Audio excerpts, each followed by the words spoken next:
All right, we are live. Look at us go. Trying this out here. You may have watched a Ask a Property Manager segment that we've done with Andrew Schultz here, but he's in the office obviously today. Yeah. I'll have to apologize. I've been up since 3 a.m., so I may screw up some words here. So I decided why not do a Facebook Live. But today, I haven't been up since anywhere near that time. To be honest, when I sleep a full night, I'm not really that much more articulate, so it doesn't really matter. Right. Yeah. So what we're doing here, and if you've watched the video before, we pull comments from our Facebook group, Rent Prep for Landlords, and they're good comments that could use a little bit more clarity, or maybe just kind of go into more detail on them. Mm-hmm. And we got one here from Carolyn, and I tend to blur out the names. You probably can't see it in the video from there anyways, but Carolyn, what she asked was, should your deposit be negotiable? We keep getting people asking, this is our latest inquiry. Makes me wonder if they can't afford to move in, can they afford to pay the rent in full each month? So here's what the person asked. They said, your post says you won't negotiate with the deposit. Does that still stand if I'm a single mother in need of moving ASAP? Yeah, no, I'm not negotiating my security deposit. Yeah. Our rule of thumb is security and first month's rent have to be paid in full before you get keys to the apartment. Okay. And that goes back to, we've talked before about making sure that you get certified funds for that security deposit in the first month's rent. And the reason we do that is, and this is a prime example, this sounds like the type of person who could possibly bounce a rent check or bounce a security deposit check because they're already asking for you to reduce your deposit. Yeah. This is why we want certified funds.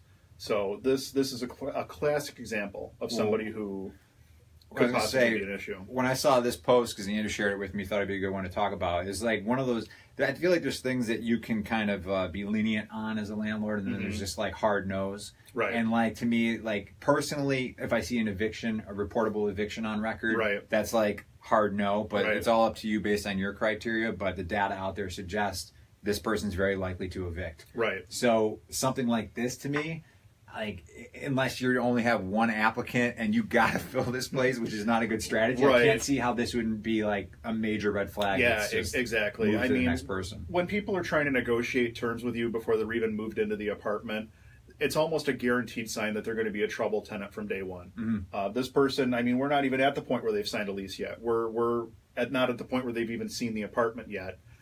They're already trying to negotiate with you. They're already trying to bend the rules. If they're trying to do it now, they're going to try to bend rules their entire tenancy. Yeah. You're better off to just walk away and find a different candidate. I would say it almost seems like there's also levels to little tells that people give you, right? Mm-hmm. So like this is a pretty big tell and a pretty big red flag. Right. But then you also get the people who might ask questions where they're like, I was showing somebody an apartment, but they were kind of nitpicking stuff and like pointing out like a light bulb or something that was dirty. Right. And like those are kind of those gray areas too, where you're like, you're making mental notations of like, this person might be a pain in the butt to have as a tenant. Yeah. Because they're not even in yet paying you money and they're already kind of picking things apart. Yeah. So there's kind of like, I don't know, I feel like we should come up with like a graphic. I've asked people to leave the apartment before. Like if I'm showing somebody an apartment and they start really nitpicking like little nitpicky stuff, because usually our apartments, we show them before they're like 100% ready sometimes. Okay. Like they'll be like 90% there. Maybe we need to do some touch-up cleaning, a quick wipe down or whatever. Or maybe some paint touch-ups or something. But it's showable but not 100% ready. Mm-hmm. If they start nitpicking stuff right away, that's a pretty good indicator that they're going to be a trouble tenant. Yeah.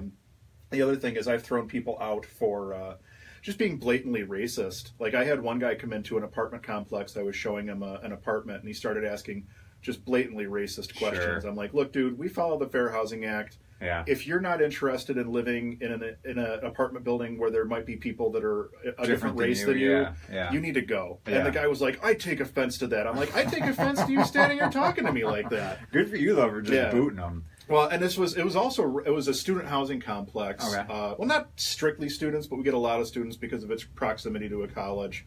And I just get the feeling that he didn't want to deal with like international students and stuff like that. And I'm like, you know what? This isn't the place for you because we rent to everybody here. Yeah.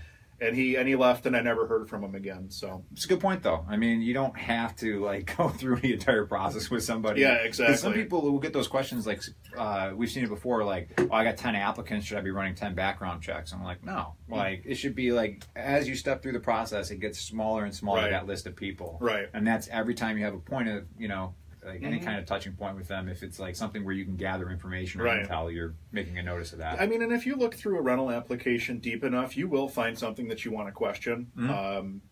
and we're going to be talking more about it in the podcast we're doing in a little bit. Yeah, actually, shout out to Dan Lane, the Rental Income Podcast. Andrew and Steve are going to be on an episode with him here in a little bit. So. Yeah, so you'll be able to hear that soon.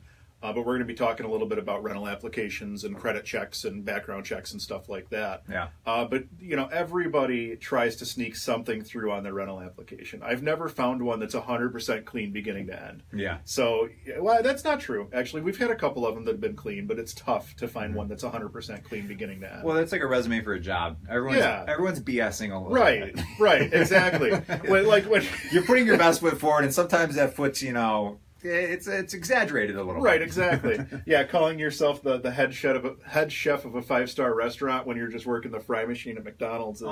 Yeah. I actually had somebody try to pull that once. Yeah. I like it though. Yeah. I don't know. That's and the way they did it was they used the franchise, the LLC that the McDonald's was held in. Okay. That was the name that they listed. They didn't say, "Oh, I work at McDonald's." They said, "No, I work for whatever the local franchisee is." I feel like that person should really be working as like a lobbyist or somebody with spin, because that's impressive to go to that length. It was very impressive, yeah. But then I got their pay stubs, and that was the end of it was game over at that point. Yeah. Well, that's why they're picketing, Yeah, exactly. The hourly wage. So. Right. Yeah, before we get down too deep into some other rabbit hole, I feel like we should cut it off there. Yeah. But this was fun. Occasionally, absolutely. Andrew comes in the office, so we do videos here as well, and hopefully you got something out of it. And thanks for your questions and giving us good content in the Facebook group. We appreciate it. Thanks, guys.